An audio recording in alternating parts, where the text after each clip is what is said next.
Welcome to the Don't Die Rusty podcast. I'm Rick Hansen, and we will be talking about living, not dying. We're all on this adventure together, and we will be interviewing people who inspire us to live our best lives. People with various backgrounds who will walk us down the trails they took to not die rusty. Adventure in life are many things to many people. It could be a sprint or an endurance race, but with each adventure, we become a better version of us. We hope you keep chasing those dreams, being the best you, and of course, don't die rusty. Folks, we're here in Salt Lake City at the Western Hunting Expo. This episode is with Tomy and Dara Parker. I met them in Colorado. I met you before then, but I really got to sit down and talk to you in Colorado when we showed up. This is an episode I've been just wanting to have because I've wanted to sit you guys down. I was about ready to drive to Montana and say, let's go, because they have a story here that is amazing to me, and it's uplifting. And I wanted to ask both of these two questions, but I wanted to wait till we got to the podcast to do this stuff so I could ask the questions that were very important to me for improving my life. And I think that your story will improve other people's lives. So I'm going to introduce, they're with Warrior Rising. Can you explain what Warrior Rising is, Tomy? Yeah, so Warrior Rising is a veteran nonprofit that was founded by Jason Van Camp. When he got out of the Army, he was a Green Beret major, and when he got out of the Army, he wanted to try to help veterans in the most altruistic way possible, with a hand up, not a handout. That old adage of teach a man to fish, he'll eat for the rest of his life. There's so many nonprofits that were giving things to people, and he wanted to try to help people get things on their own. And so what Warrior Rising does is they help veterans start their own businesses. It started in 2005, and since 2005, they've helped over 15,000 businesses start. Some of them are valued at over $1 million, and it's just incredible to coming from a person who, when I first got injured, I literally had nonprofits bring me shoes in the hospital one time. They brought me sweatpants and tennis shoes, and I don't know if you guys can see on the video that well, but I don't have any legs, none at all. And so they were trying to help, and I put that in air quotes because I believe it was a pure motive, but they didn't know what to do. And then so when you have nonprofits that are doing that, they're just throwing things at people, and it creates this culture of kind of give me. And we'll get more into this, but that culture allowed me to destroy my life with drug addiction and everything else. And so it's awesome that Warrior Rising, it helped reinstill passion and purpose in myself. It helped my wife and I start a business, and it helped me change and be a completely different person, because our business is pass or fail based off of our effort and the willingness to or how much effort we're willing to put in it. And so there's no room for addiction in that if you're trying to grow a business. And so I truly feel that entrepreneurship and reigniting that passion and purpose can directly impact suicide rates and substance abuse and everything, because really that's what happens when you get out of the military, is loss of purpose. When you take that uniform off, you don't know what to do anymore. I went from being a guy in a infantry team in Afghanistan trying to make decisions to make sure that I stayed alive and other guys stayed alive, to now my most difficult decision is, what shirt am I going to put on today? And so that loss of purpose really wrecks people. Well, where I want to go here is just tell a little bit about your injury, and then I want to talk to Dara here. Because if people don't see what's going on here, I would just want to explain what happened to you, and then we'll go into, I want to really get into your story then after that. Okay. So I was in the Marine Corp. I joined the Marine Corp February 23rd of 2009. And then I deployed with 3rd Battalion, 5th Marine Regiment to Sangin, Afghanistan in 2010. While deployed there on December 11th of 2010, we were out on a patrol to blow up some IEDs that a farmer had found near his house. After we blew up those IEDs and we returned back to base, we were almost back to base, and I stepped on an improvised explosive device. And it immediately amputated my right leg below the knee. It took off my foot and stuff. They ended up having to cut that back to just above the knee. When I stepped on the IED, it shattered my femur and it shifted a little bit and it slit my femoral artery. It didn't sever it, but because of the slit, when they got me onto the helicopter, they had to cut my stomach open and clamp my femoral artery above my pelvis. And so they ended up having to amputate my left leg all the way at my hip. I'm a hip dysarticulate. And then on my left hand, as you can see in the camera here, I'm missing my pinky, my ring finger, middle finger, and pointer finger. I was left-handed, but I was able to keep my thumb so I can still grip some stuff. I got a good crab claw here. And so, yeah, that's my injury. I don't want to get any further into the story because that's where Dara and my bad choices and everything kind of culminates into an interesting story. So we'll get into that. Because here's the deal. I feel lucky because Cindy and I decided when we went to pick up her son's mail. He lives in Casper, Wyoming, and he's a paramedic in Pierce, South Dakota, but his girlfriend was going to school in Casper, and we went to pick up the mail during Colorado attack, and I get up and take pictures of sunrises every morning, and I said, beautiful pictures, by the way, Rick. Thank you. And we get up, and I said, let's go to Colorado attack. So we just drove. We didn't tell anybody we were coming, and then we get there and we see you guys and we see everybody else. But that night, I'm an inquisitive person. I'm curious, and I was probably I had a couple beers probably, and then I was doing some bad jokes. You were doing some great jokes. Dad jokes are great jokes. Great jokes. But I talked to Dara and I said, how did you guys meet? And then when she started telling me, it's kind of like Frank up on the mountain was telling me about his story about coming cleaning up and stuff. But and I said, I did the same thing roughly as I don't really want to know the whole story until we can talk about it and record it. So Dara tells me a little bit of the story, and it is amazing. So she told me that she knew you in high school. She knew me. That, actually. Yeah, we actually 6 years old. Yeah, we met in first grade. Together. Yeah. First grade. Yeah. That is amazing. And in a very small town, 2-stoplight town. Really? So we knew each other well, our whole lives. Yeah, there's about 2,100 people in there, and she said 2-stoplight town, but when we were kids, it was a 1-stoplight town. The second stoplight was just a flashing yellow light. Anybody out there that's from a rural community knows what I'm talking about. Like, the worst traffic jam that we might have where we grow up is you get stuck behind an Amish buggy. Like, there's no other traffic out there, or maybe a tractor occasionally. And I grew up in a town that doesn't have any stoplights. Oh, there you go. We have a stop sign, but no stoplights. Okay. But I grew up on a ranch in central South Dakota, so I feel lucky that I got to run wild, more or less, and use my imagination and live a life, that was full of adventure and helped me become who I am, I think, But I mean, so let's speed up the time. You didn't date in high school. You thought he was... Well, he was winking at me, but he was also winking at a lot of other girls too. So I had to just wait until the winks were for me. He had to age like fine wine.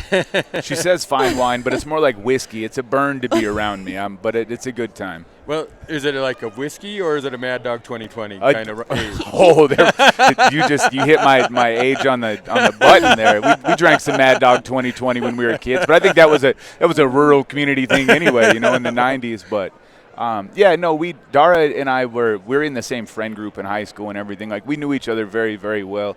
And to play off of what she said, I was a hellion. I was raised by a single mother that had 4 kids.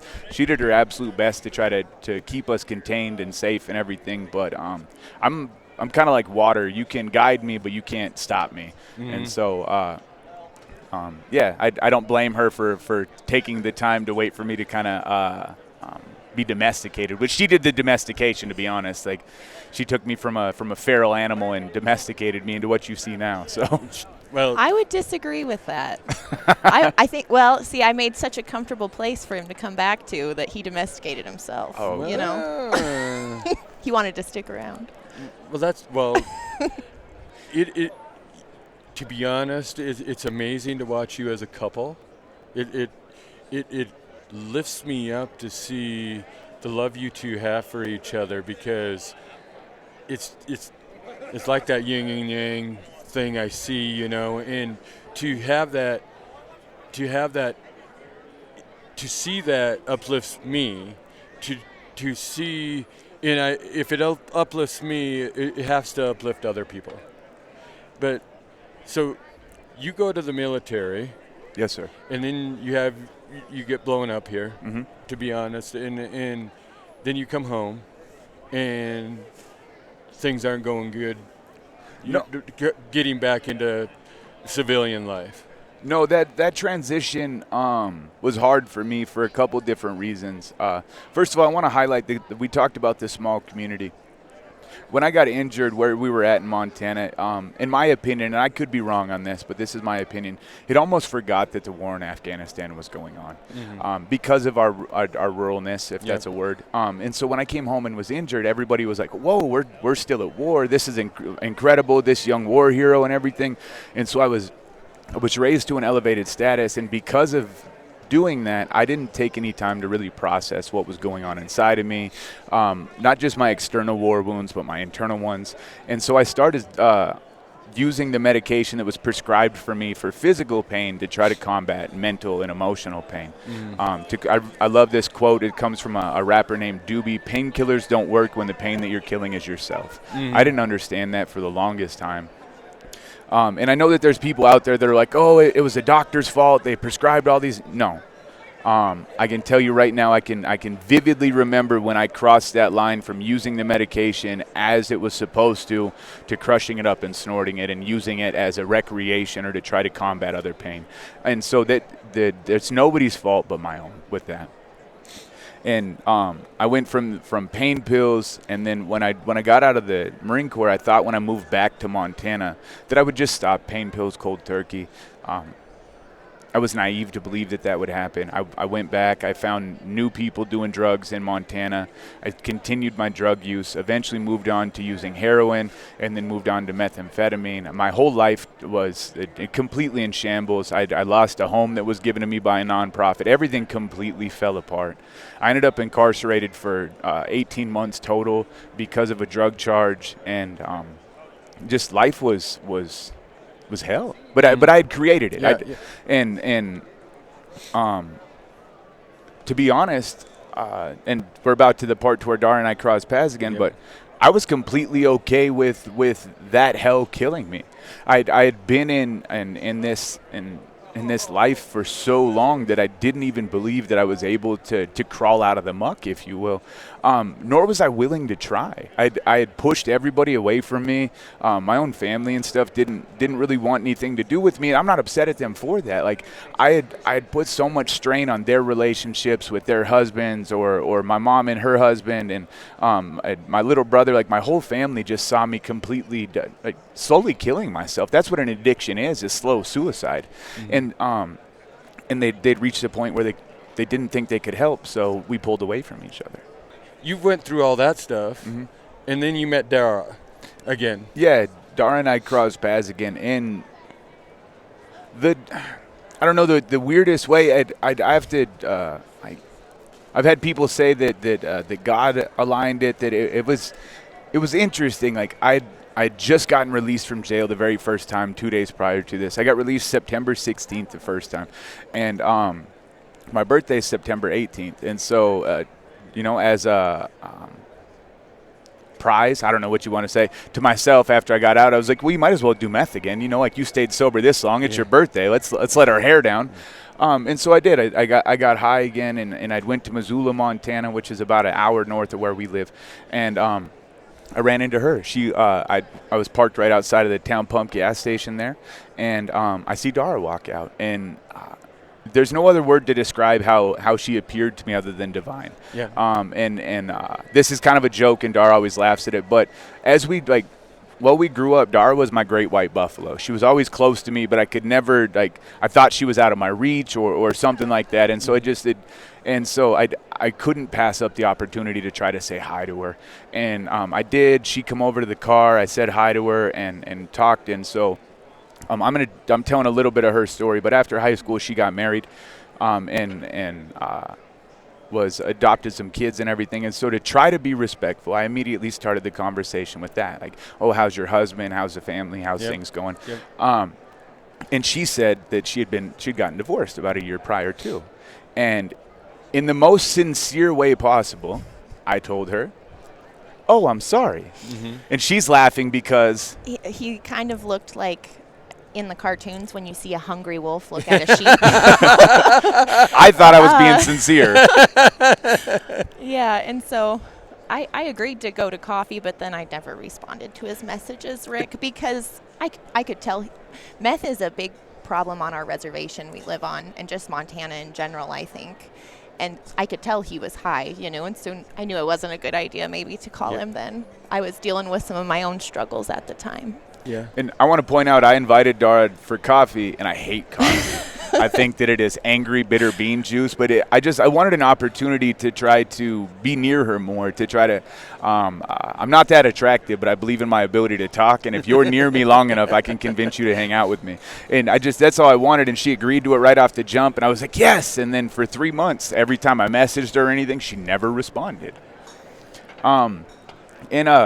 Which is honestly for the best. In that 3 months, my probation officer kept throwing me back in jail every couple weeks. She was building a probation revocation against me to try to throw me in prison. And I wasn't at a point to actually make change. But you were talking about the dimmer switch. So that is where the dimmer switch, and you say it doesn't turn on, but my dimmer switch was all the way clicked to black. I didn't see any light at the end of the tunnel, if you will. And when I crossed paths with Dara, and it kind of turned on because she gave like I said, a woman of this caliber paid attention to me briefly, and it was incredible. And then I got rearrested December 6th. And I got I hate admitting this. So I got released from jail December 6th. It was a Friday, and all the dudes that were in the block in Missoula County Jail with me made the joke. They're like, "Oh, we'll see you Monday, bro," because of how it was a revolving door. I just kept getting thrown back in, and I got rearrested Sunday morning. I didn't even make it through the weekend, and my probation officer, so every time that I got arrested, and I feel bad admitting to this, but every time that I got arrested towards the end, I really played on the fact that I have a drug addiction, I have trauma, this and that, and I just trying to skirt the system, if you will. And so she sent me back to a drug treatment center, and I asked for one specifically, and she sent me to it. And the reason I wanted that one is because I could have tobacco and I could have my cell phone. And so I got there, I got my cell phone, and Dara posted a picture online of a dinner she cooked. And in case you can't tell in the video, I'm a portly individual. I love food. She posted a picture of like a steak and a salad, and still remembers. And and there was some strawberries in the salad or something. Like, it looked incredible. And so I messaged her and I was like, "You can cook too?" And it started our conversation, and metaphorically got my foot in the door. And this is where the dimmer switch turned up. And so to this point, I lied to everybody about everything. Mm-hmm. I didn't want anybody to know how bad my drug addiction was, or where I really was, what was really going on, any of that. But for some reason, I didn't lie to Dara. And so while I was in that drug treatment center, we messaged every single day, and something inside of me told me that I could tell her the truth about everything. And she had heard rumors, like I said, small town. She had heard rumors about what I was doing and stuff like that. But if I remember correctly, you didn't want to believe them at first, or I don't remember what you said back in that time when I admitted to you what was going on. Yeah, well, I just wasn't sure because it's a small town. So even though I might have seen him in passing a couple times, it's hard to tell, and you want to always believe that everybody's being the best they can be and doing good. Yeah. And so I just hadn't seen him in a really long time, but so I saw him in Missoula at the gas station, and when his eyes didn't look like a wolf, they were so dark and blank. Excuse me. Okay, Yeah. But when he called me from the VA treatment center again, the sparkle was back. That's awesome. And I want to highlight, she said that you always try to look for the best in people. You had brought up the yin and yang.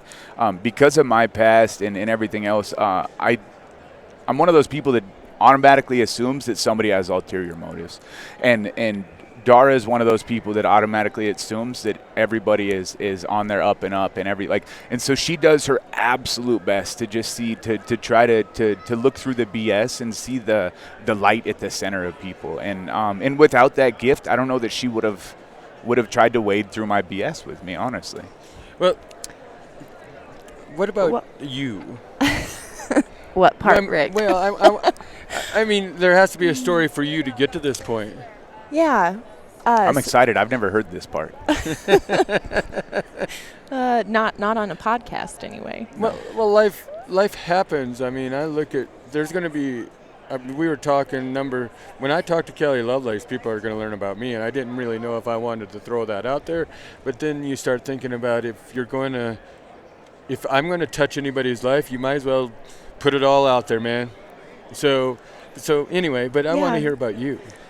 Well, so Tommy alluded to it a little bit, but when I was 18, I adopted 4 kids, and holy moly, heart of gold. You guys don't understand, the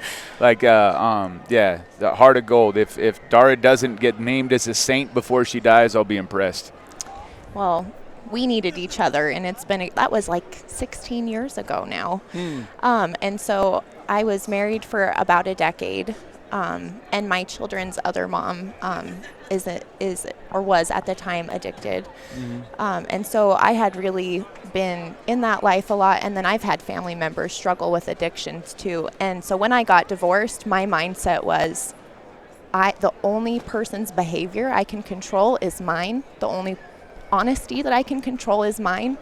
And it's okay to trust people, and if they prove otherwise, it's okay to just move on to something else if you need to. And he had talked about being honest with me. It was a whole nother level of honesty, just complete vulnerability and truth. And it just made me trust him so much, because somebody that can tell you those deepest, darkest parts of them, they'll tell you the truth about things. And that's what I really want. I didn't want any more lying about whether it was about addictions or goals in life. Like, he was just so blunt that it made me trust him even more. Instead of scaring me, like those dark parts didn't scare me, it made me just trust him more. At times I was too blunt. I found out a lot of stuff. I know a lot of history. Yeah. Well, like when we were in Colorado, you know what I'm saying? You were telling me, like, you went out and had that coffee. Nope, never went out and had a coffee. So the very first time that we interacted was after. So I spent the time in the drug treatment center, and Dara and I talked every day. At first, it started as just text messaging, and then we kind of video called each other and everything. And his light was back, and I could see it through the video. Really? You know. And then when I got released from that treatment center, I wanted to try to hang out with Dara. And I'll be entirely honest, I was very avid to try to hang out with her as soon as I could out of the treatment center, because my self-confidence was wrecked when I got blown up.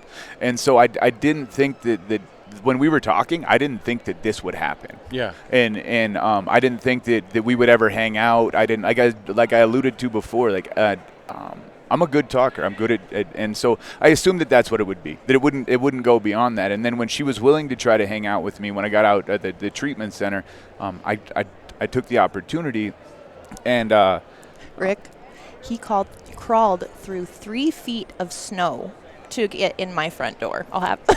He really wanted to hang out with me. That's awesome. Her house wasn't handicap accessible, Not at all. so I showed up at the house and crawled through the snow, and I'll never forget that. Like, I crawled through the snow, crawled onto the front porch, and she opened the door, and it was surreal. I didn't think this was going to happen, and I looked at her eyes, because I expected, when we video called and everything, she saw this. You know what I'm saying? And so I expected that when she looked down on the ground and saw me sitting on the ground, that I would see pity or something about I forgot that this is how he's built. But it wasn't that. It was just like this warm acceptance. And then I came inside, and I barely got in the door, and she sat on the floor with me. She sat down and gave me a big hug, and I was blown away at all of it. I want to remind everybody, I'd been a drug addict for 8 years at this point in time. I'd been out in the street interacting in that dirty lifestyle where there isn't love. Nobody in that lifestyle loves each other, and it was the first time in a long time that I'd felt love or kindness, if you will. And it caught me off guard at first, and I want everybody to know that because of her kindness and everything, I was able to stay sober for 5 days from this treatment center, which doesn't sound like that long.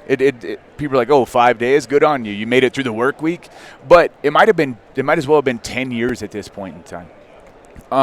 And I stayed sober, and then when I relapsed, so this was one of the most impactful things that I've ever been told by anybody in my entire life. I relapsed, and I showed up at Dara's house, and I refused to cross the threshold of her home because I was high. I was like, I can't. And I told her, like, hey, like, I'm back to being a bad dude, and so I'm sorry, like, but we're done. And she said, I don't like that you do drugs. Or she's like, yeah, I don't like that you do drugs, but that's not you, and I love you. And at first, I have to be honest, that it challenged me. That like, I was like, I'm being make believe. I'm not a real person. Like, and it took me a long time to understand that she was right.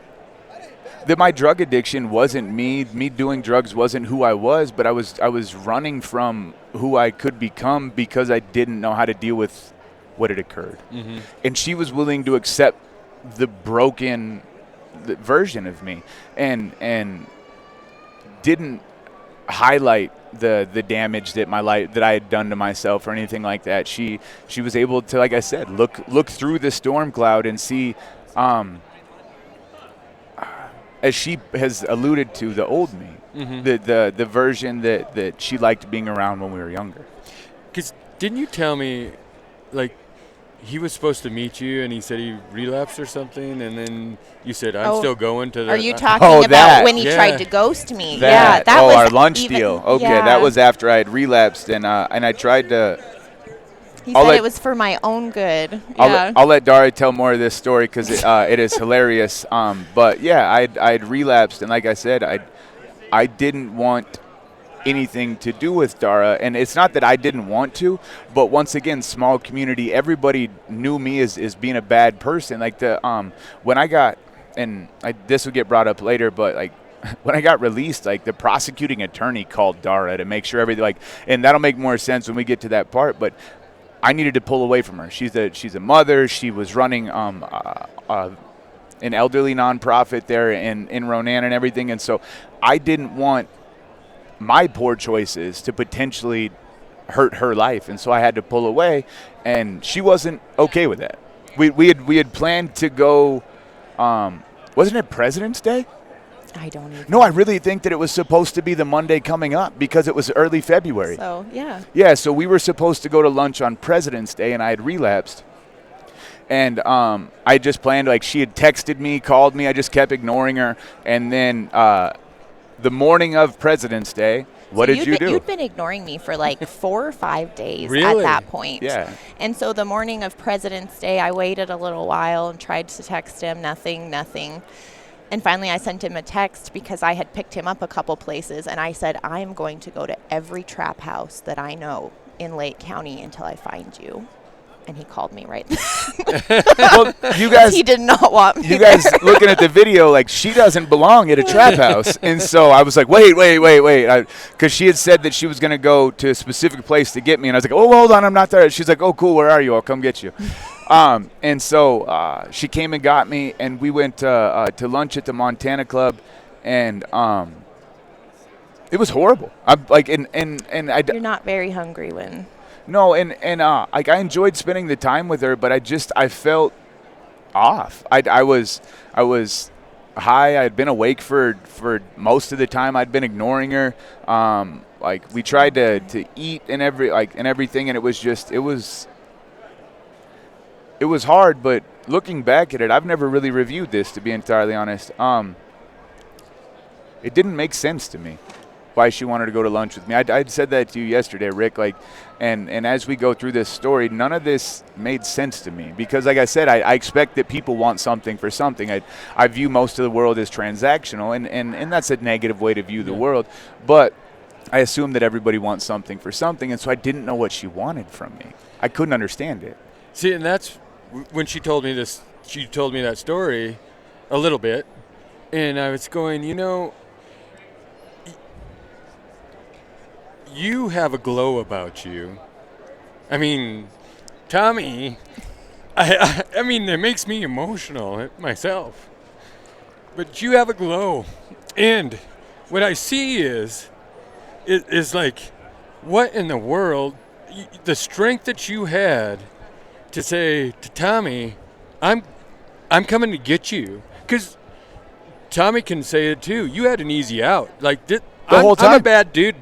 Just stay away. But and I see this glow, and I love seeing that. It's just between both of you, I mean, you being so strong to be with seeing the good in him. Because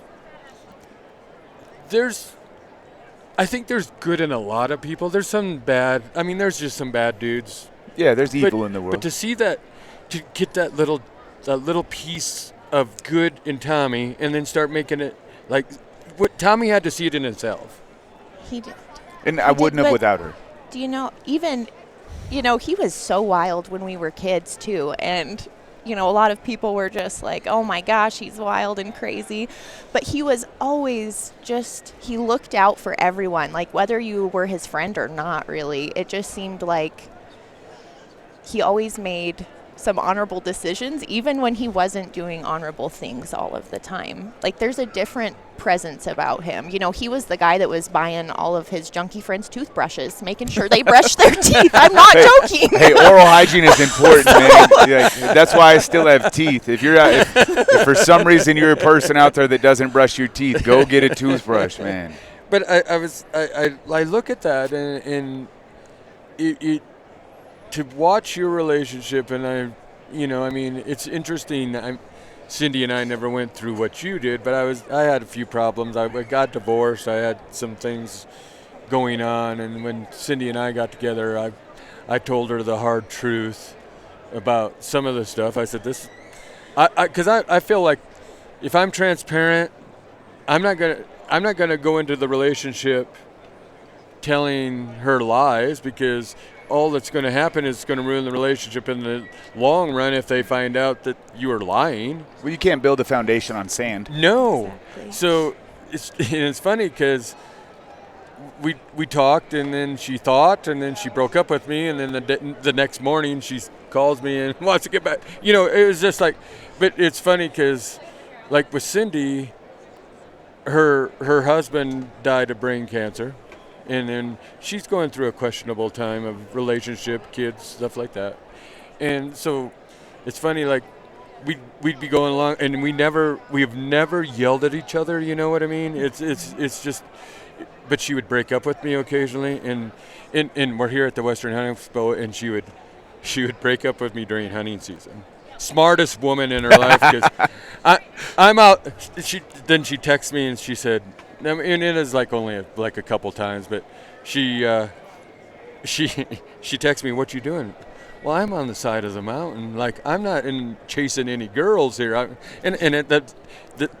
not. I'm chasing big bucks. I'm chasing males. You know what? But I get what you're saying. But it's like, how about we go do something when you're done? And anyway, so it happens, and she's a stubborn woman too. And she the best ones are, I think. They are. And we had broke up, and I give her heck about this, but she broke up for the last time we broke up. She broke up just before her 50th birthday, so I didn't have to get a birthday present. But to get to my mom and dad's, I had to drive. I drove through, and I'm driving by her house because it was right there, and I texted her and I said, "Hey, your yard looks nice." And then it happened that we had I said, do you want to have supper, lunch? And then we went and had lunch, and then we got back. We started dating. It just really never left. But I said, if we're going to make this serious, you got to move out to Spearfish, and because I'm not going to leave the Black Hills. But I see, this is what I'm saying is to watch. I like watching other relationships from a distance, and now I get to learn a little more internally about you guys. So do you guys start seeing each other? Well, actually, there's some. So you say that she had an out. Like there's some very important stuff that happens between February and the end of March, and so. This was about 5 years ago now that he said that. Yeah, you're talking right now. It was happening 5 years ago. We're coming close to our 5-year anniversary, yeah. And so February 14th, so Valentine's Day, Dara takes me to my probation officer in Missoula, and I got arrested. My probation officer throws me in jail. Dara drives all the way back to Ronan, which is an hour north. I go to Missoula County, and this is one of the first times ever that I got put in front of a judge that granted me what I deemed a reasonable bond. Every other time I'd been put in front of one, they wanted $50,000, so a bond was $5,000 or something like that. This guy said that he wanted a $5,000, and so a $500 bond, which I could afford. Okay, cool. Let's get But then the hard part is somebody has to sign your bond warrant saying that they're liable if you don't go to court. And I knew my mom wouldn't, my sisters wouldn't. I didn't have anybody that would, so I was just I'm stuck in jail. It is what it is. When I get out, I get out. And I was talking to my little sister. Every time I got arrested, I would call my little sister and be like, hey, I'm in jail. And she'd be like, okay. And then she would tell the family. The family would know where I was at. And it was a ritual. My little sister was my fiduciary at the time for my VA money, so she would put money on my books. And then I don't know exactly how it got brought up because I didn't ask Dara. So I had ugly cried all the way home from Missoula, and your mom called me, so I think Johnny must have called her.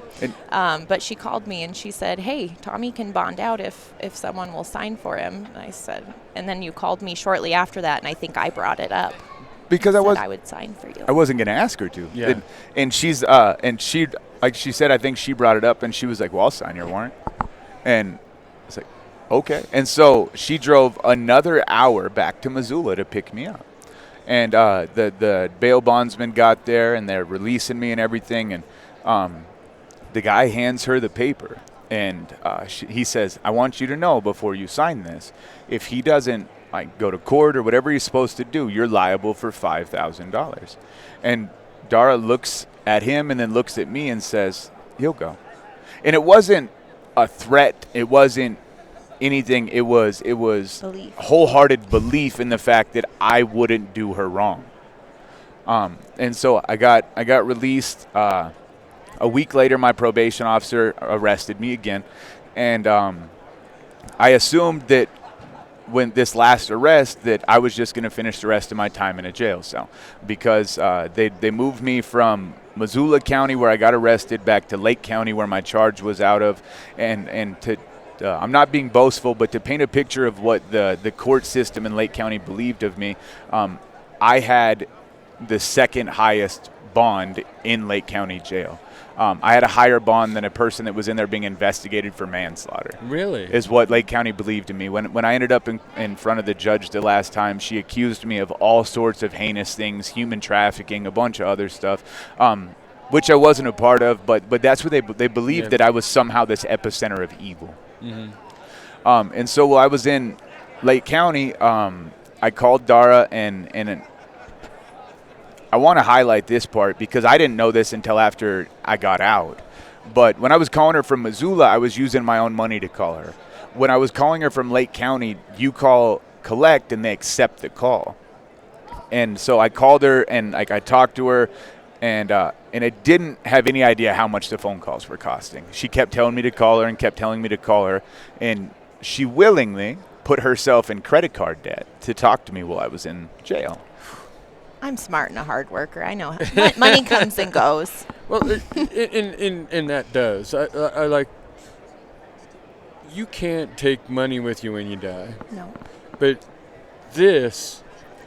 memories will always be with this is a legacy that you guys don't even understand is happening as we speak, because your legacy is, I'm not kidding you. This Colorado is in July, and I've been looking forward to this for a long time, and means a lot to me talking to you guys.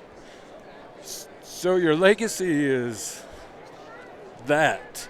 It's not about, things aren't about money, it's about how you affect people. Yeah, exactly.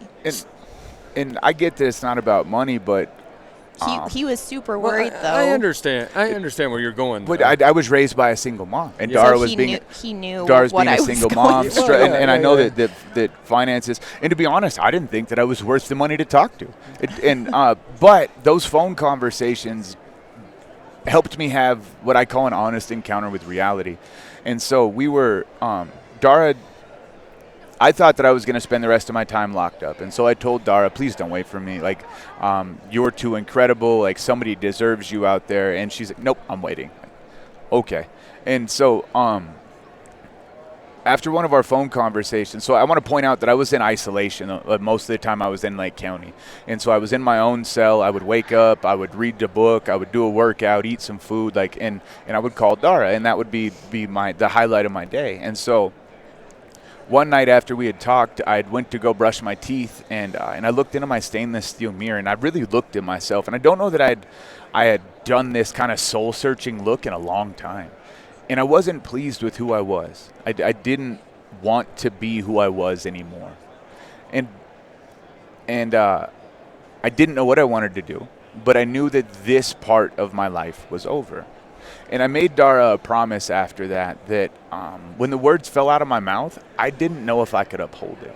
I told her while I was in isolation that when I get out of here, if we become a thing, that I will never put meth or my old lifestyle above you.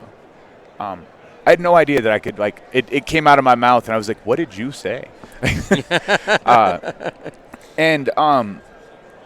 You believed me, though. I didn't know if I could believe you or not, but I felt that was something that you deeply wanted, and I knew you could do it. I'm glad that somebody knew I could do it, but so here comes the part that didn't make any sense to me at all. Like, there's a bunch of this stuff, like I didn't understand why she was willing to sign the warrant, why she wanted to be in my life. I didn't understand any of this. And then I'm talking to my attorney, and they get a plan figured out to where they can release me to go to a co-occurring treatment center, meaning that they believe that I did drugs because of PTSD, and so they needed me to treat my PTSD and my drug addiction at the same time to try to combat it. At the time, I didn't believe that I do drugs because of PTSD, and I still struggle to admit that I did drugs because of PTSD. I really think that my main problem and why I was doing drugs is lack of acceptance. I couldn't accept what I had done, what I had been through, what I had become. I couldn't accept any of that, and so it was easier to run. And so my attorney says, we can release you if you have somewhere to go. And my attorney was a family friend. He's like, can you go with your mom? And I was like, I can't stay with my mom. He's like, what about a sibling? I was like, no. He's like, okay, I guess you have to stay here. And so that night I was telling Dara that, hey, I might be able to be released. Like, looking at sending me to a treatment center. I'm going to be in here until a bed opens up. And she's like, well, you can stay with me. And up until this point, our relationship wasn't a secret, but it wasn't common knowledge. Her ex-husband wasn't necessarily aware. Like I said, we weren't being like sneaky or anything, but we weren't letting everybody know what was going on. And so for me to be released and go live at her home, like, everybody was going to know now. Mm-hmm. And I wasn't sure if she wanted that. Do you want the notoriety that is attached to me to be attached to you? And at first, I don't think that she thought that would be a thing, that people would potentially look at her different because of me. And so I tell my attorney immediately calls her and says, do you know who you're letting in your home? And she's like, I grew up with him. I know who he is. And then the prosecuting attorney reached out to Dara, and luckily they had been in a leadership program together, so they knew each other. And he's like, are you sure this is what you want to do? And she said yes. And I didn't understand it. I like I said, what do you want? Why are you doing this? What do you like? Am I some like a project that you're looking at? Like I make a joke that Dara might as well have went to the jail and did the adopt a felon program and just like walk through and like I want that one. Bring him home. We'll train him to not pee on the floor. But she did. She accepted me and I came out of jail, but I was still very broken. Very, very broken, and I had weird loyalties to people still in the street and some weird stuff, and Dara never tried to contain me. There's a couple other things that were just incredible. So I had a person call me that I knew from the street that, like I said, I felt like I had loyalty to, asked me for some help, and I told her I'll be right back. I'm gonna go help this person. It was like 8 hours later, like 2 a.m, something like that. I get a text from Dara that says, hey, I hope that you are okay. I cooked dinner. Let me know if I can do anything to help you. That is all she said. Not where are you, not anything. And I looked at my phone and I looked around the trap house I was in, and I was like, I see people flailing about high on meth. I see people doing heroin, and I was like, why am I here? But are any of these people ever going to help me? Have they ever been like wanted to help me, or do they have always wanted something from me? And so Dara came and got me, and I went home, and it didn't make sense. Like, why did you come help me? Why are you willing to tolerate what I am right now? And but she was, and I finally asked her.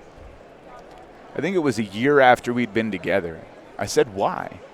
Why me? Why? What did you see? Why were you willing to risk this? Make this make sense? And you said what?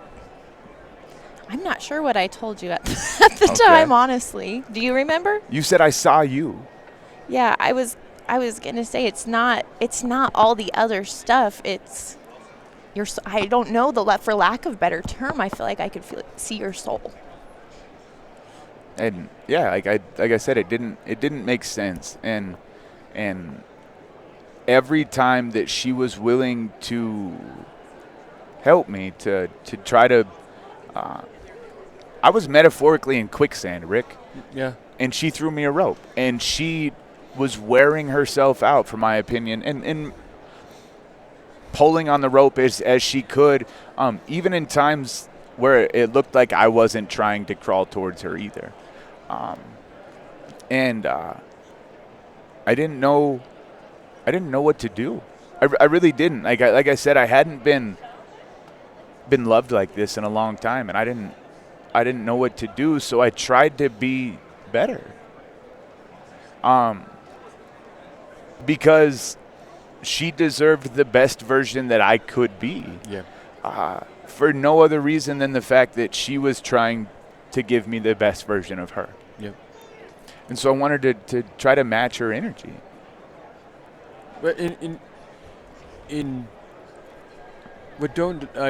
try to explain in Don't Die Rusty that, in this world, it is so easy to tear people down. And the examples that you guys, I don't know you fully personally, but to get to know you guys like I have a little bit, it's just so uplifting to see a person that can see that in people. Thank you. So my mom and dad gave me this name. Dara literally translates into compassionate. I don't know if you knew that or not. In Hebrew, yeah. Yeah, so sometimes it has felt overwhelming, but I really like living life thinking that everybody has a good spirit and trying to bring that out in them. Well, I think if we, I try to look at people on the good side, but until you show that you aren't. And okay, you trust but verify. Trust but verify. Okay. But I'm not. I will give you more than one chance to verify. Everybody makes mistakes, and to watch somebody like to have somebody in your circle, because I'm putting you in my circle. Thank you. You might put me in your square or something, you know. But I mean, Thank you for allowing me in your shape. but I mean, to have people in your life that you can look upon them and say, you know what, Dara's and Tommy are uplifting people, and that makes me like, there's days, and I try to be uplifting every day, but there's days that I'll put a post out, and it's sometimes those posts help me because I'm going, I just don't feel it today. Yeah. And I come to places, and that's been when you're unsure of yourself. Like Tommy, you were saying, you didn't know who you were. Dara saw a different side of you than you saw of yourself, kind of, when you were going through that stuff. Dara saw what I could become is what I really think she saw, not who I was. The reason I hesitate right there is because I felt like I was seeing you for who you were too, like Okay. when we were growing up. Okay, Like, so you saw a glimpse of. I love that I was able to grow up with you and knew you in that light too. Yeah. You know? Because that's why he's Tommy. He'll never be a Thomas. He'll never be a Tom. Like, he's always going to be fun, Rick. He's always going to be a good time and see things from a really interesting perspective, and I love it. Well, I just think that, because I read a lot of philosophical books. We were talking yesterday, we were talking about the Stoics, and I'm a big Seneca fan. I told him to get Breakfast with Seneca, because that is a book that really influenced my life. But another book that influenced my life is called The Book of Joy by Desmond Tutu and the Dalai Lama. And I was going through life, and at points in your life you start looking within, and you have the short term. Now I'm loss of words here but you can eat ice cream, and that's a fleeting feeling. And then you can be happy, and that can be kind of a leveling thing, but the joy is above everything else. And I'm not saying you're joyful every day, but when you start feeling the joy of within yourself, and when you can start showing the world that there can be joyful times, because there's not everybody can be joyful 100% of the day of every day of the year, but Then joy just wouldn't feel the same, Rick. No. Without the struggle. And that's the deal. If your struggle of what you've gone through has made you a better person. Without a doubt. The dimmer switch has gone up. Now you're seeing more light. Like I said, the light is pretty bright here because Dara puts off that glow. Dara's like the sun. Not only is she hot, but she's a bright glow. But I look at Dara as that, I would say, hope. That there's, you know what I mean? There's always something good. She gives inspiration and hope. Whenever you talk to her, there's always somebody that puts something down, and I don't think Dara could put anybody down. She's not one to highlight negativity, no. That's what I'm saying. There's so many beautiful things in the world. Why wouldn't you try to look at that first? What I'm saying about this, if all, like us three talking right now, if we can have people start seeing the good things in their lives, then we are making a dent in this world of negativity. Without a doubt. And because of Dara's gift, like I said before, she held my hand and guided me out of the dark. But more so what she did, you were talking about trying to find happiness and joy. For people to find that, Rick, they have to no longer be in survival mode. And that's exactly what I was. I was in survival mode, worried about my next fix, blah, blah, blah. And so Dara helped me foster peace in my life.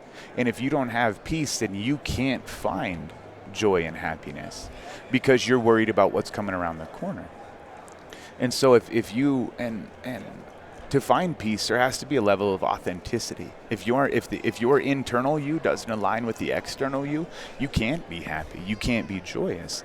And while I was being a liar and a drug addict and all this stuff, I was never being authentic to myself. I was never being kind to myself. And so she helped me figure that out. She helped me figure out how to be Tomy, how to wade through this. This is something I highlight quite a bit because there's a lot of veterans in the world and people in general, but I want to highlight veterans that haven't taken the time to try to look inside. They run from it. And there's celebrity veterans as well that are you can see them when you meet them. They're just chaos inside of them, and they try to put on a fancy face, and it never works. It never works. And I would have, without a doubt, without Dara, without trying to be authentic, without seeking struggle, like, I would have sank my own ship again, Rick. Mm-hmm.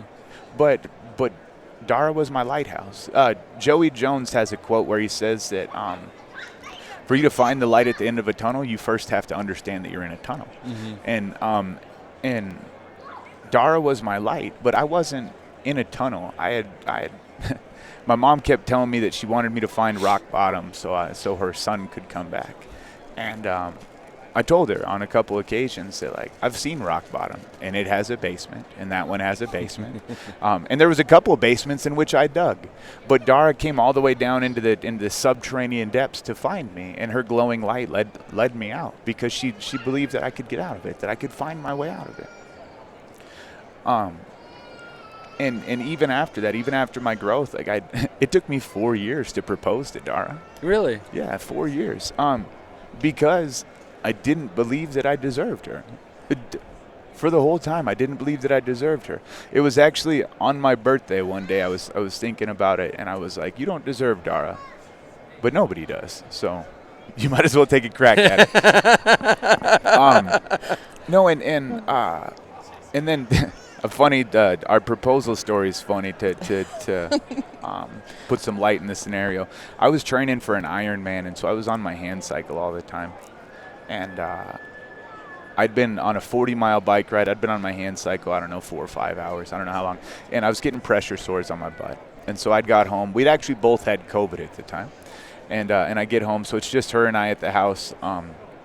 And I tell her, "Hey, will you come check my butt out? I'm going to jump in the shower. I want to make sure everything's okay." And she says, "Yeah." And so I go get in the shower. And prior to getting in the shower, I never, like, proposal, nothing hadn't jumped in my head. Not at all. And I get in the shower, and I'm laying down, face down in my shower, and Dara is perusing betwixt my cheeks, making sure that there is no pressure sores or anything.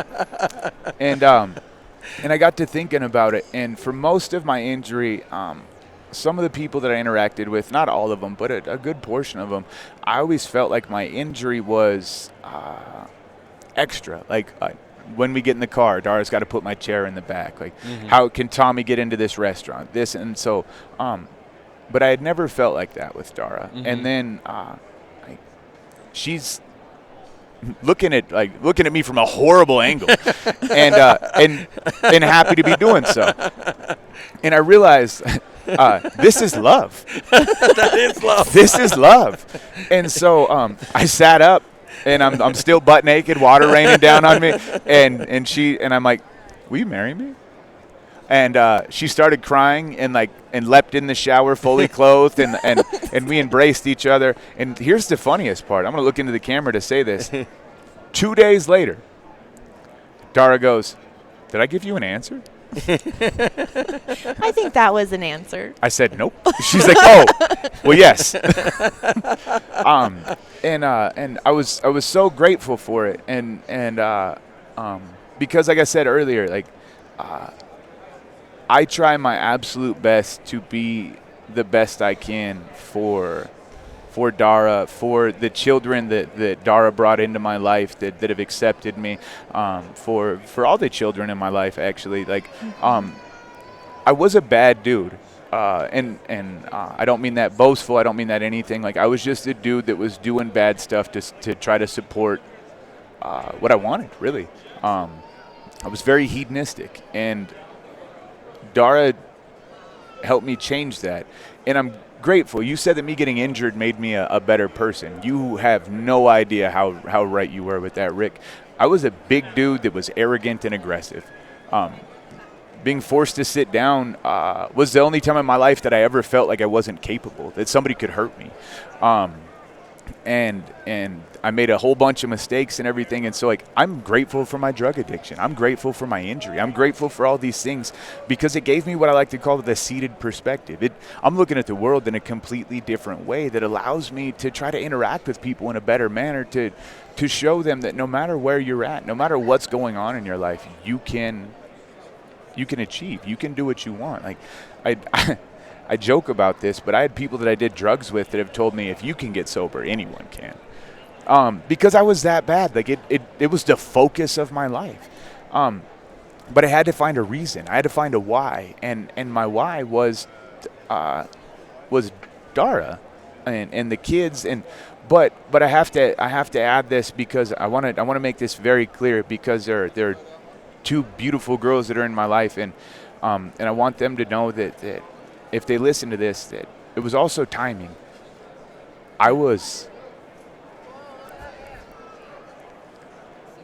It took a long time for me to be ready to be different.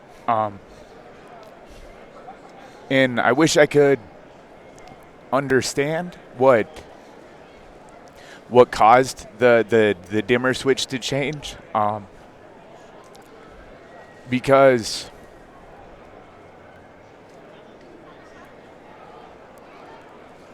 they were worth the change, but I couldn't. I'm trying to contain myself, but I couldn't do it at the time. I couldn't, and I don't know why.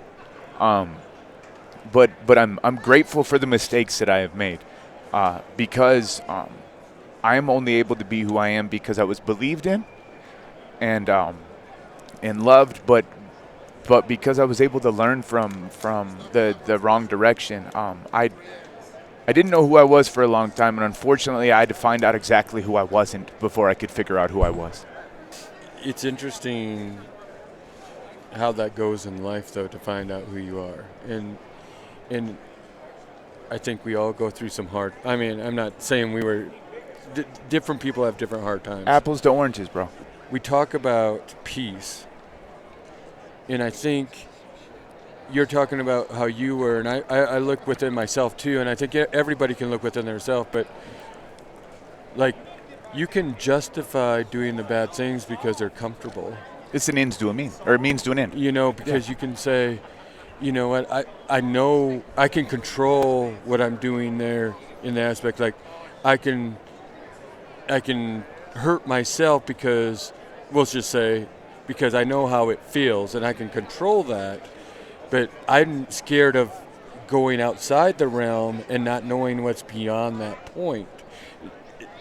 I can say it within myself too, because that the point of when you finally find peace, it's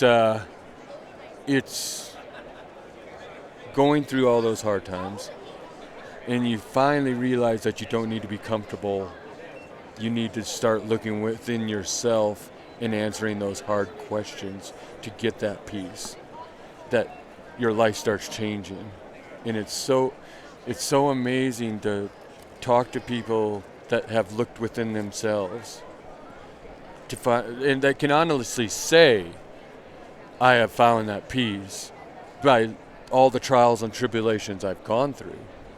And then to have that person, because everybody says you shouldn't live, I mean, and I shouldn't say everybody, but you should first love yourself and then you can love someone else. People say that, but to have a purpose, you were strong, giving him a purpose to look within himself. I mean, you started seeing yourself, but it's amazing the strength that she has to say, you know what, I'm not giving up on it. It wasn't just like that she gave me the purpose to look. She gave me the space. So she was willing to love me as I unraveled. Is the best way to put it. I unraveled the facade off of me. I had cocooned myself in my drug-induced stupor, and it created an alter ego Tommy, and she gave me this space to shed that. And without it, I never would have looked at what was inside. I never would have tried to go through the metamorphosis, if you will, because in 2015 was the first time I went to drug treatment, and it's also the time that I openly admitted to people that I was a drug addict. But it wasn't in the way of like people going to AA or NA or anything like that, where they're trying to own that and let people know like, hey, this is where I'm coming from. It was a permission slip to act in a drug addict manner, which incidentally created a identity shift to where I brought that in as my identity, that I was a drug addict. And then when I started using needles, I moved from being a drug addict to saying that I was a junkie. I openly told people I'm a junkie. And I did that way I could just act like a junkie. Like, oh, it's what junkies do. Mm-hmm. But I tried to bring that to my core, Rick, to just like this, Tommy's a junkie. Okay. And that's why I chose the word metamorphosis, because I would say that's what happened. It took a while. It was painful. It was weird. The things that I was interested in or worried about 5 years later are completely different. But she gave me the space to shed that drug addict exterior. And then what was right beneath it was war trauma that hadn't been dealt with. I distinctly remember sitting out of nowhere, we're sitting in the living room of the house we used to live in, which I want to add wasn't handicap accessible. Not at all. For 2 years of our relationship, I had to crawl around in our house because my chair wouldn't fit through the doors and stuff like that. I started crying out of nowhere one day, and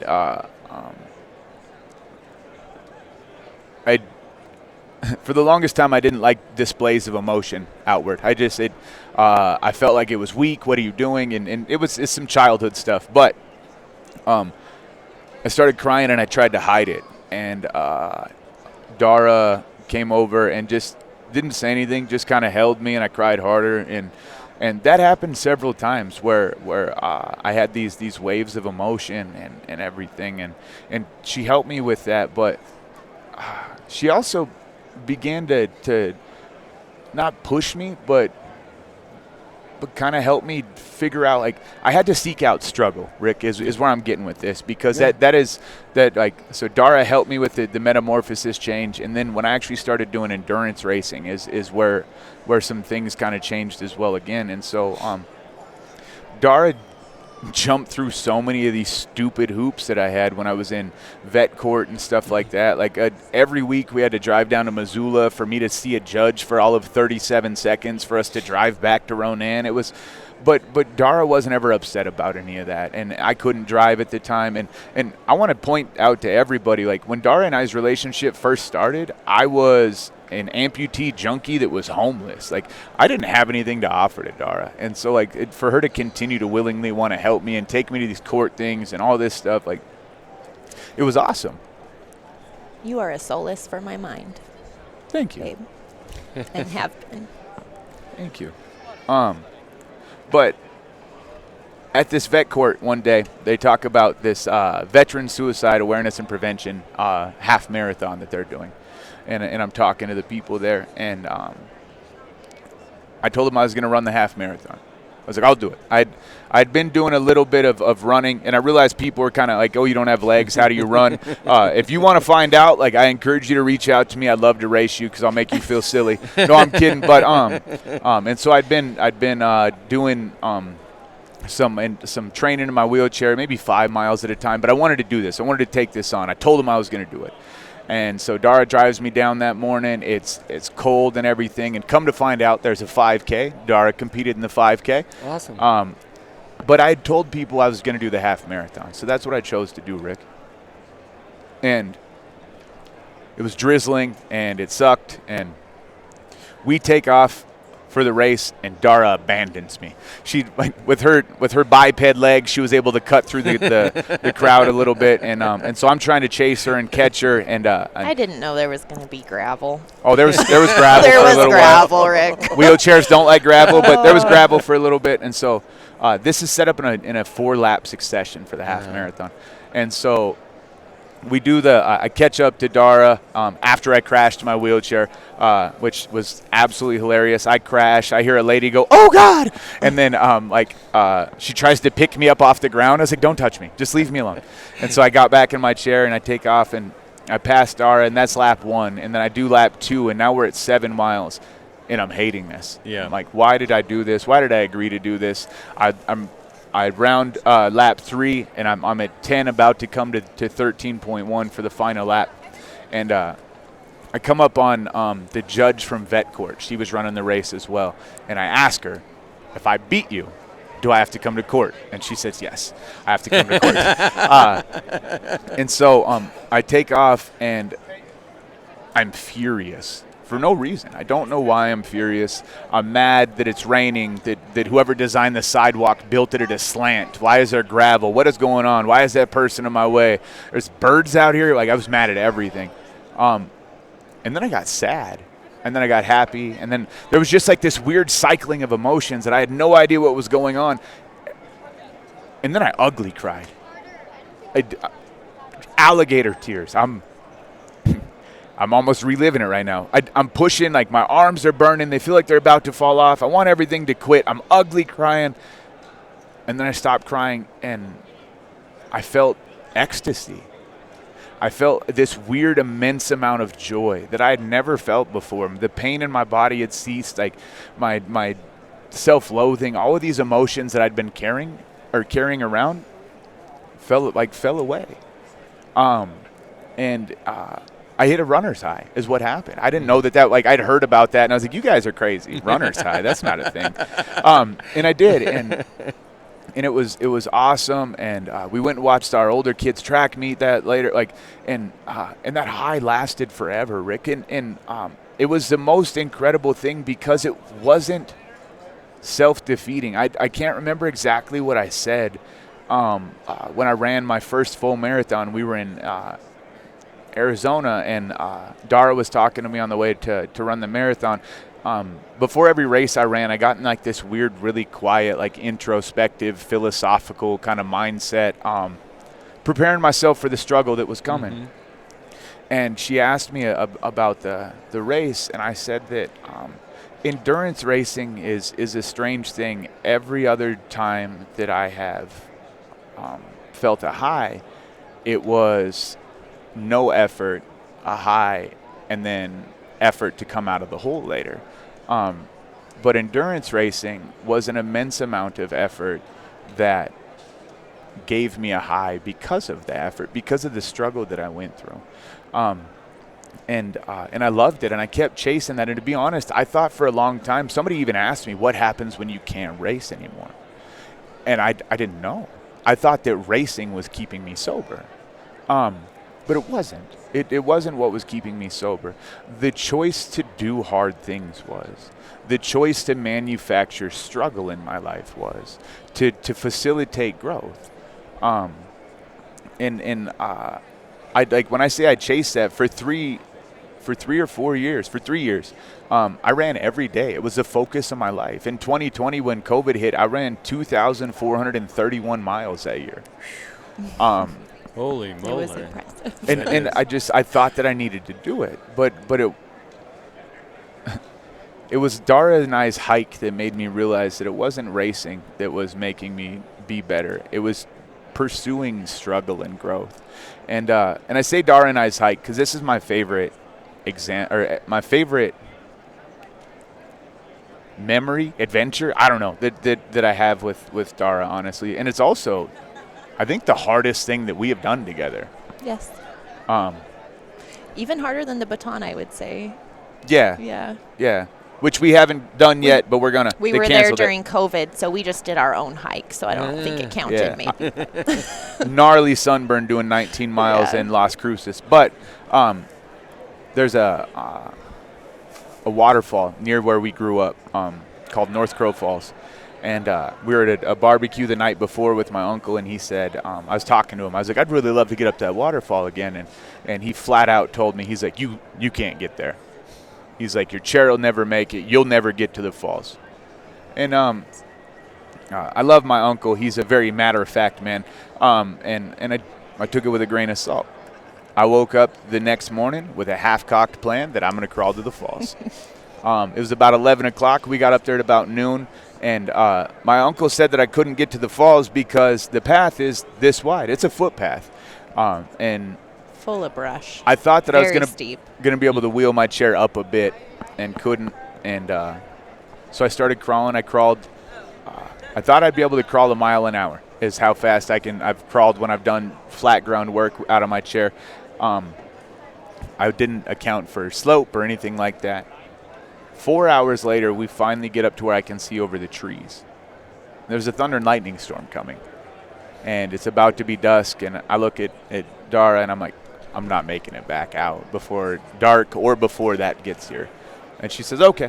And so she hikes down and gets her or goes and gets her backpacking stuff and everything. And she had hiked up above me and placed a backpack where she thought we should stay the night. That was before the storm hit. When the storm hit, it started blowing trees over. So he's up there while the trees are falling down, Rick. It started blowing trees over. And so I grabbed the backpack, and I'm going to find a better place to try to weather the storm. Yeah. And so I get to the waterfall, and the waterfall is down in this beautiful rock bowl. And so I decide I'm going to go down in the rock bowl.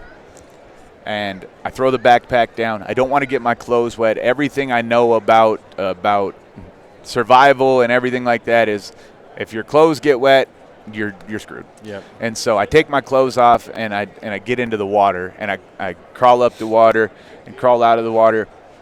I had just enough service to get a hold of Dara and shoot. Did I text you or call you? I think I called you. Yeah, I think you called me, and he said, "Don't come. The trees are blowing down." I was like, "It's not safe. Don't come back." Come. And I was like, wait till the storm breaks, and then you can come back up. If the storm doesn't break, I'll see you in the morning. And she said, "Okay." Which I believed that when she said okay, she meant that she was going to listen to what I said. And so after that, I'm super thirsty. I crawl out into the water, and I fill my metal water bottle in a waterfall during a thunder and lightning storm. And then I had taken my clothes and my backpack and wedged it in a crevice in the rock, and I wedged myself in the crevice of the rock, and I was just kind of hanging out, just enjoying the discomfort. You know what I'm saying? Like, you put yourself here, but laughing, like the rain's coming down, and then I hear, "What are you doing?" or something like that. And it's Dara. Dara had come hiking back up. She had all of her gear and everything. The storm ended up breaking. She brought her 1.5-man tent. This part is hilarious to me because she has a 1.5-man packing tent. She's a one person. You would think I'm a half a person. We didn't fit in the tent very well, Rick. I think I'm half tall but 3/4 wide. You know what? I'm kind of girthy. But it was a beautiful night. Dara brought her little jet boil up there. She cooked us some dinner, cooked us some breakfast. And then when I woke up the next morning, I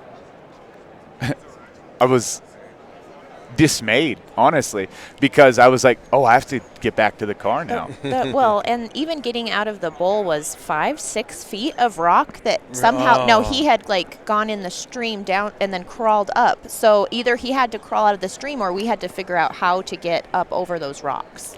And luckily, Dara did some yoga poses. Dara's very strong. Dara squatted down, and I put a hand on Dara and a hand on a rock, and then he did a handstand. I did a handstand and pressed myself up and wiggled up the rock backwards and got up and out. And periodically throughout the crawling down, I kept telling Dara, "Well, I live here." My body was absolutely exhausted, Rick. And it was raining so hard that he was like almost nipple deep in the trail, like going through the water. Yeah, it was raining hard still. It was awesome, but there were some morsels that empowered me as we got down the hill a little bit.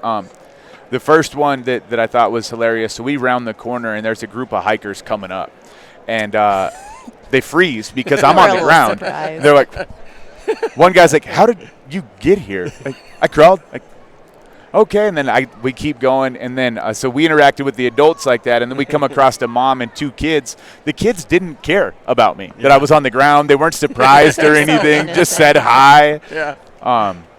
And crawled all the way out and everything, and that is still one of my favorite memories. It's awesome. Like, I loved the adventure that we were able to go on, and once again, Dara didn't see my disability as like, oh, I gotta go get the gear. She just it was love and joy to be on an adventure with somebody, you know. I did spend the next 2 days in my bed. I didn't get out of bed. I ordered pizza. I got out of bed. I went and got the pizza. I got back in bed. But it was one of my favorite things, and I wanted to highlight that because not only did she facilitate room for growth, but she reignited my passion for adventure. Like, she said I was wild when I was a kid. Like, I wanted to do epic stuff. I was that kid that, like, you were like, man, people would talk about that for a while, and then now I'm doing it because I want, like, I had this like weird drive to be remembered for the wild stuff I did, and now I have the drive to do the wild things, but not to be remembered, but so I can remember them. Yep. I want to be, when I'm an old man on my deathbed, if I make it to being an old man, but regardless, when I'm on my deathbed, I don't want to question if I lived, Rick. I spent so long in my addiction existing, and not thriving. I said that to you yesterday. There's a huge difference between existing and thriving, and I think that's kind of the heart of your podcast, is that there's a lot of society that just exists. They're out here going through the motions. Maybe they're stuck in their 9 to 5 and they don't feel that they can do this or that, or like, but. Well, I think people will get tired of my analogy, but I see this in myself. This is a while ago, before you said you started doing the struggle part, and I kept on challenging myself to climb mountains and do stuff. And like this year, I'm going to climb 7 peaks in 24 hours in the Black Hills. That'll be incredible. And it's not a race. It's something I do for myself. And it starts out, you know how, and you would know because of your hike there, actually, but it's the high of you're going and there's all that energy, and then you get in the middle and you start getting a little tired, and then you get. And that's what I like, is because when I start getting tired, then I got to keep going because I challenge myself and that. But where I was going with that is, my analogy of life, I don't know if I told you about that yesterday. I think I did, but I felt that I was filling that glass of water. You know, you can fill up a glass. And you can put that much water, or you can fill it all the way full, and it can tip over, and you can keep on filling it up. But until you drink the water, you don't get any nourishment value or anything out of that water. And I was living life just filling it up and tipping it over and filling it up and tipping it over until then you look at the glass and say, you know what, I need to take that drink of water to make myself better, because I need to start realizing what life is. And that's where I'm saying life events that go into that glass. And I was being comfortable. I was doing things that you felt like you were doing good things, but it wasn't fulfilling. And until I realized that only you can make a difference in yourself in that aspect, stop tipping the doggone glass over and with your life. Like, it's like a job that means nothing to you. You know what I mean? You're making dollars. It doesn't do anything with your brain. It's not challenging you. But you have to go because you need to get that check. So you just keep on filling that glass up. But then it's like, what am I doing after work? What am I doing to make myself a better person even at work? Because I feel like I manage the yard at a lumber yard, and I feel like I'm going to put out the positive vibe every day, and if you're going to challenge, it's funny because I'll go along and haul sheetrock and it's like, when I first started, it's, you know how when you first, I worked at a different lumberyard for 20 years, and then I moved to a different lumberyard, and you know you're the new guy there. You're the manager, though, so they think you're going to sit on your butt and you're going to just point fingers and go do that. And I said, well, I'll go along. And then now it's, sometimes they ask if they need help, but otherwise it's, I don't want you to go along because we don't get breaks as much as we used to. But it's the proving yourself part, and it's what's fulfilling. And I want to. Here's the deal: I want all the people that I work with. I want them to see that this Don't Die Rusty came in. It was a slow thing to get to me. It was like I kept on dreaming about things, but it wasn't. It was just like, it's not there yet. I don't know what it is, and then Don't Die Rusty popped into my head, and it was like, this is Rick. And so what I'm getting at here, though, is when I want everybody to be able to chase their dreams and see things, and don't get stagnant. Because I know I use water as a lot of analogies here, but you can go into a pond, a stock pond, in August, and in maybe late September, that stock pond is mossy, it's dirty, it has cow crap in it, you know what I mean, and but it's still water. And you can go to a river or a creek, and that water is flowing. Now you can decide because if you drink out of that stagnant pond, you probably are going to get sick. But if you drink out of the river or creek, and it's flowing, it keeps the energy going, and it's good water. Now, let's keep moving, and let's chase our dreams. And while we're chasing our dreams, how can we make ourselves better for not only ourselves, but now how are we going to affect the world? Because we're in such a society these days that everybody wants something like this. You know, the problem, and I snap my fingers here, but everybody, this computer generation, and everybody is like, let's push the button and we have it right now. Instant gratification. And me and you are similar, because we like to talk.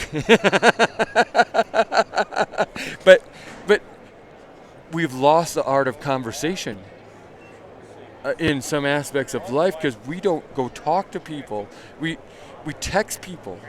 And I don't mind a text, because if you need, you know, like, pick this up after work. I know you're busy right now. Pick this up after work or whatever. Well, you know what I mean. Like, but we've lost the art of talking to each other, and that's an important part of ourselves. Like, I get to know you guys by talking to you. I don't get to know you guys by texting you, because I don't know the connotation of how you're saying it. Mm-hmm. Like, you know, there's words out there that they can mean different things, but they're the same word.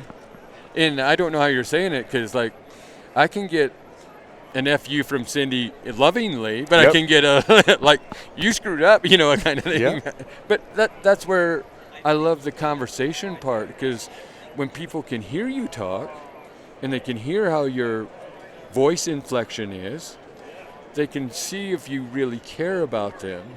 You can, you know, you can see that they really truly care. And when you can put that out there and have that fresh water flowing instead of getting in that stagnant pond, we can do something for this world. See, like we talked about the peace thing earlier, I'm thinking to myself when you're talking and I'm listening, and I'm thinking, now he put it in a way that I understand what I was trying to get out in the first place.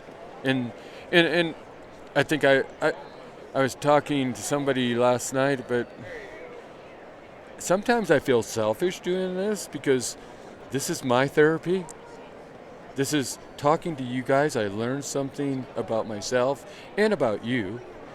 But then I think, you know what? this isn't selfish in the fact that we're going to be putting this out and other people get to listen to it. And if we can just change one person, but can I and this isn't about me, this is about you guys. Okay. Yeah. But this morning I got up and took that walk. Okay. And I got up and I'm taking pictures of the Capitol, and I took back pictures of my shadow because I always say, like, I'm never walking alone because the shadow. But today there was a perfect spot. I had two shadows. I don't know who my friend was. Other friend was. Maybe it's me talking to each other and those voices in my head. But you do that too, huh? But there's a breakfast place down. I think Eggsburg. Yeah, Eggsburg. Good breakfast. So last year, Cindy and I walked in, and I'm sitting there, and Addie was in there, and nice young guy, just fun. And I said, "What do you recommend?" And he said, "The raspberry chocolate French toast." Oh, okay. And we had it yesterday, and Addie was in there, and I took a picture with him last year. So this morning I walk in there, and I met the manager yesterday.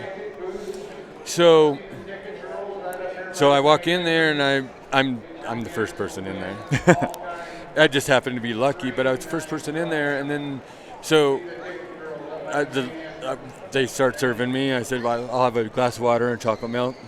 And me and the manager start talking, and then Addie comes over and says, "We're talking about we need to do our selfie thing, and and he's a young gentleman, just a good kid, And then here comes this other lady, and there's nobody in the place, but she sits right behind me with, like, we could have knocked heads, and so we're talking, and they keep on coming over because we're having fun and having a conversation, and they asked me, I said, I wanted to put Addie, we took our picture, and I said, "What's your IG handle and this and that?" So, because I want to tag you in this post that I'm going to make.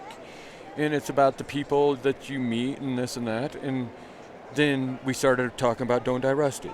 And we the mindset of Don't Die Rusty, of making the world a better place and fulfilling your life and all this stuff.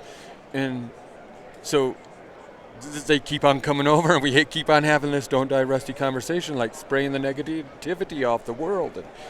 And the lady behind me, we were just about ready to leave at the same time then, roughly, because I ate slow and I was talking more. And then she turns around and talks about Don't Die Rusty. And these are people that maybe I'll meet next year. But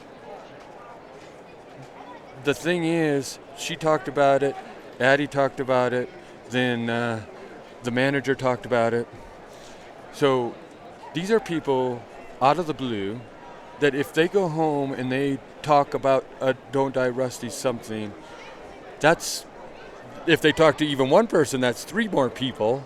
If they talk to 2 people, we are changing this thing. So we put this conversation of our talk right now, and they see your struggles, they see Dara, and having the belief and the strength to follow what you believe in.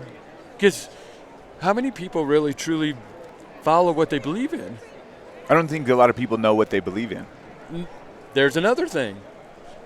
They probably don't.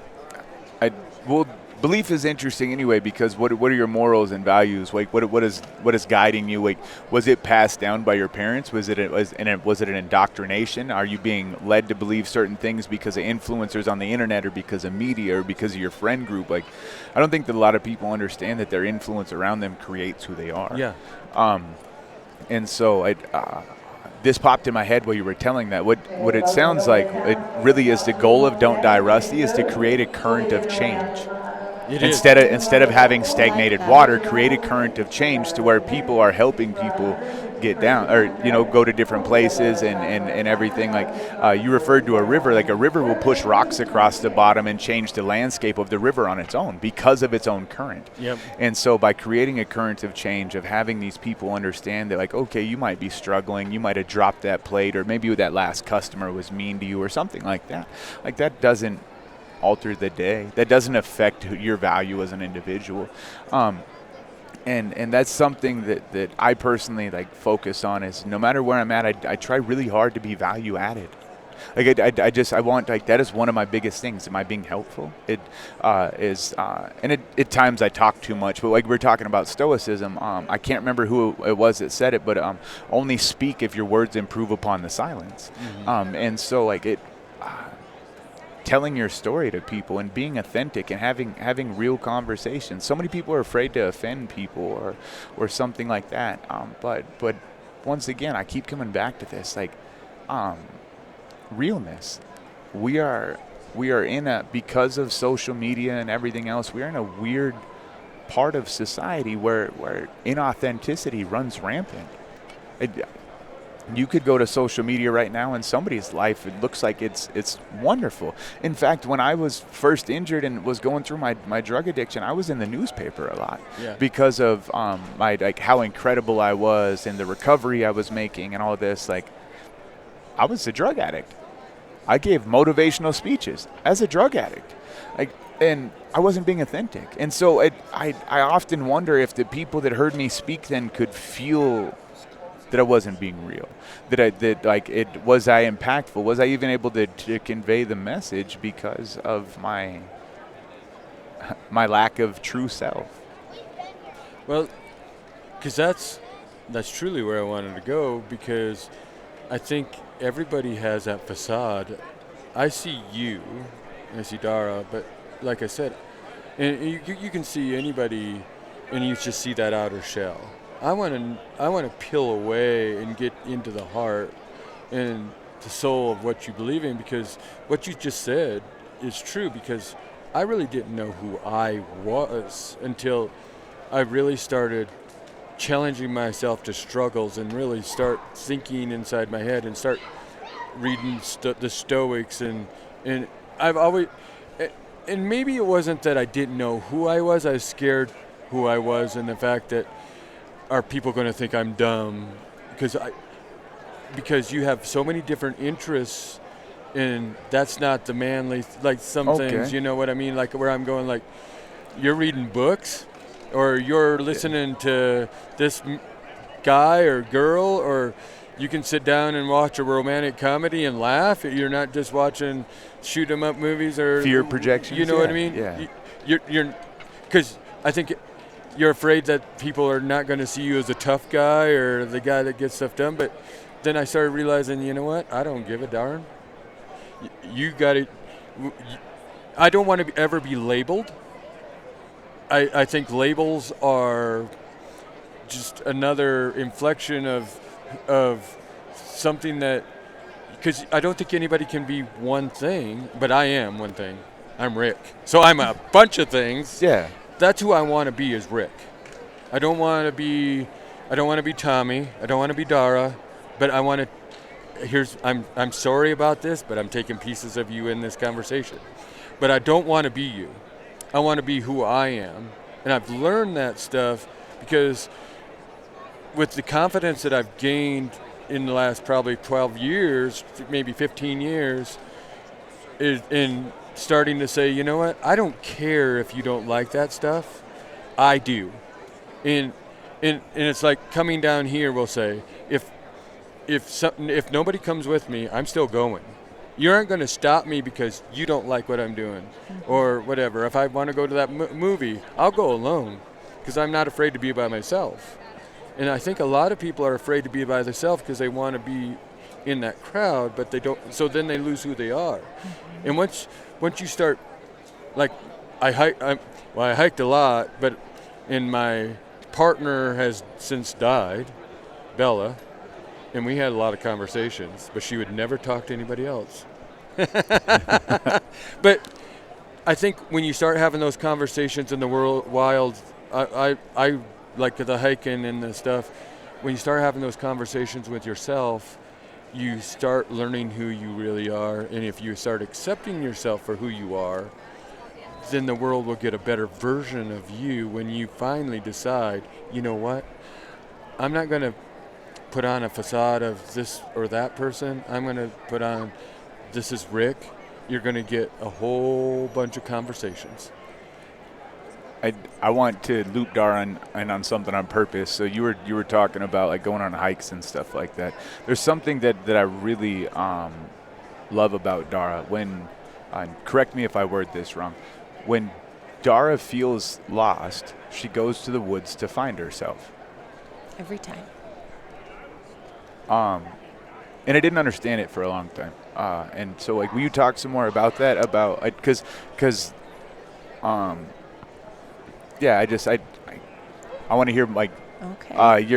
your opinion of self. Because so Dara and I have spoke about this a lot. Like, we travel all over with each other, a lot of which is driving, and we've been on 6-hour car rides where the radio wasn't on.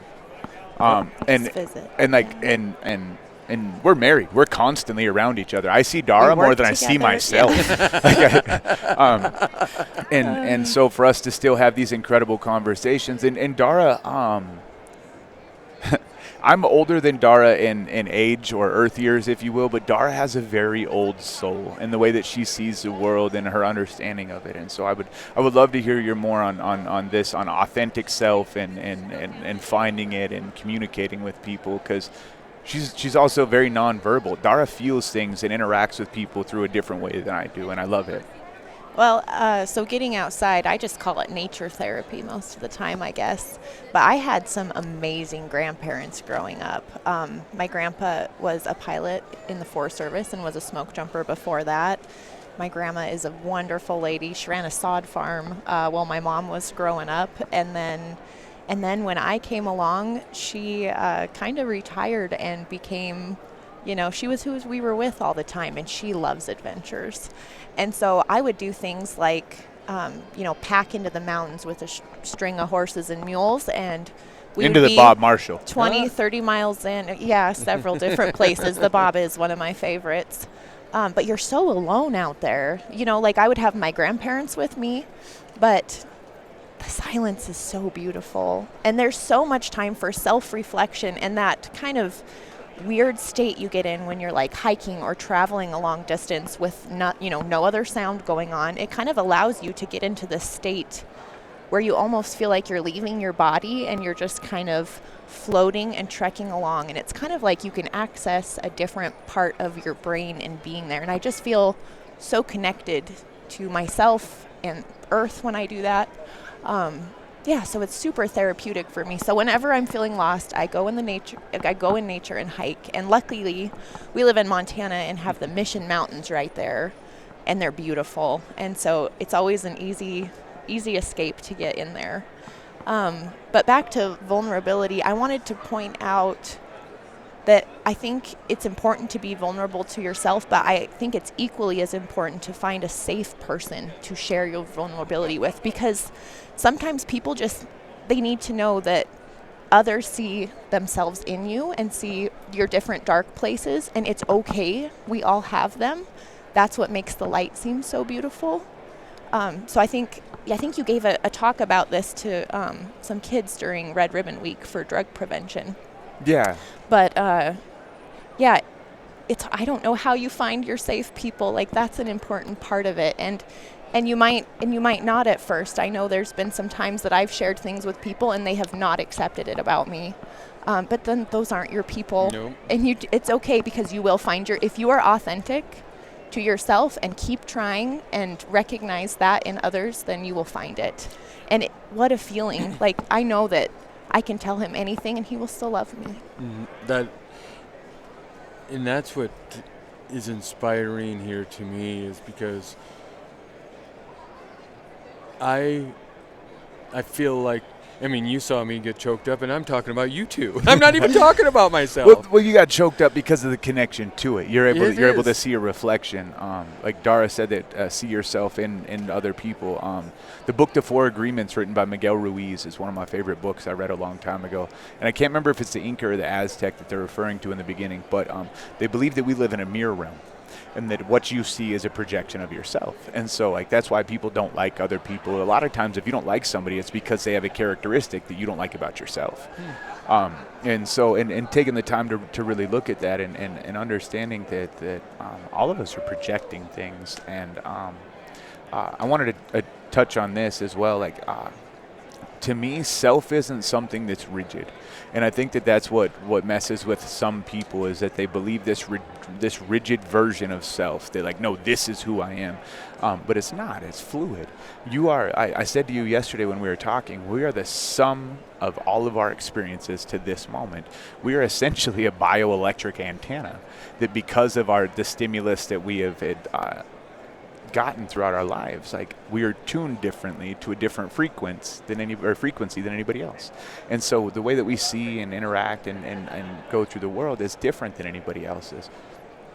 But like Dara said, in finding the authentic people, like, this is something they talk about in mental health and in counseling and stuff. Like, having that person to be able to outwardly be authentic with helps you align your inner dialogue. Without that, then whatever you think about yourself is what you think about yourself, because there's nobody to bounce that off of.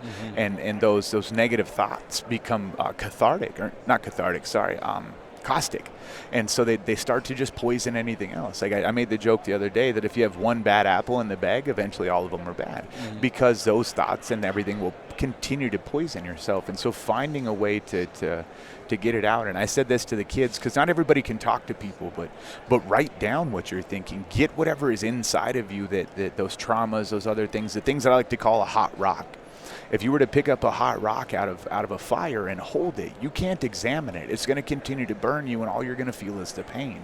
But if you take that hot rock and you set it down on a stump or something, like, the burn will subside, and you can really take a look at, like, why did that hurt me? Oh, because it was hot. Okay, that's why it burned me. Like, all right, I'm not going to pick it back up again, and over time that rock will cool off, and now it can go back into your bag or whatever. Like, and it can't hurt you, but it's because you removed it from you. And it's whether being authentic with another individual or with yourself. Like, I have weird conversations with myself in the mirror. I'm not even joking. Like, I'll look in the mirror in the bathroom. I'll look in. I've had conversations with myself. Like, I have horrible imposter syndrome. Like, I don't feel that I'm qualified to be doing what I'm doing and stuff like that. And I talk to myself, and I tell myself, I am capable, I belong. I am capable, I belong. Like, I have a couple of the different mantras that I tell myself just to re-believe in myself, because I may seem confident in everything, but I question myself constantly. Can you do this? I almost always can, but to circle back to what Dara said, like that to find your person, like, you have it with Cindy. You're able to be upfront and tell her, like, hey, I'm struggling with this. This is what's going on, like, I'll be up front. My biggest struggle right now is my diet. I'm overeating food and stuff. And so for me to be able to look at Dara and be like, man, I don't like how I'm built right now. And her, she's like, but you're snuggly, which is funny. And so she throws that part out there, but then also immediately is like, well, what can I do to help you achieve what you want? And having those kind of people around you, like, we're talking, like, I love this quote from John Gotti when he got indicted. They asked him to swear to tell the truth and nothing but the truth, so help him God. And he said, in a courtroom, men only lie when they're afraid of something, and I fear nothing. Which is, he's a gangster, but there's something in that can be taken apart. Like, so if you are around people that you can't be authentic with, one of two things is occurring. Either you're not doing what you should be doing, or you're in the wrong circle. Yep. And so I wanted to bring that up, because anybody listening to this, if you have people around you that you can't tell the truth to, figure out why. That is very, very important. Figure out why. Is it because they would judge you for what you're doing? And if they're going to judge you, is it because you're doing things that you shouldn't be, that they can tell are at detriment to you? And like you said, like the fear of he watches rom-coms, or he does this or that. Like, when we were in school, you couldn't be smart. You had to, don't you dare be a smart kid. You got to be dumb. And so, like, I have to pretend like I don't read or this. So, like, why? To try to impress people that you don't care about? Exactly. It's so find those people that are going to what's that saying? Don't be where you're tolerated, go where you're celebrated. So find those people that are going to help bring out the real you. It's in there. I promise the real you's in there, and maybe you've never seen it. I hadn't seen the version of me that exists currently. Never had. Yeah. But But because of authenticity, love, and belief, I was able to unearth it. And doing hard things. Yes.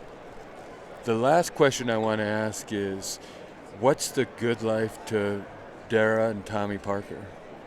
You answer first. I'll answer after. Okay. I was going to say, I think we're living it right now, Rick. The good life for us is making sure that all of our beautiful children are thriving and doing good in the world, and that we're putting good out in the world, and we're loving of each other and accepting of each other, and we're doing hard things that are good for the mind and body and soul. To me, that's the good life. What about you, my love? Eloquent, babe. Eloquent. No. The good life to me is a full life, to be a whole individual.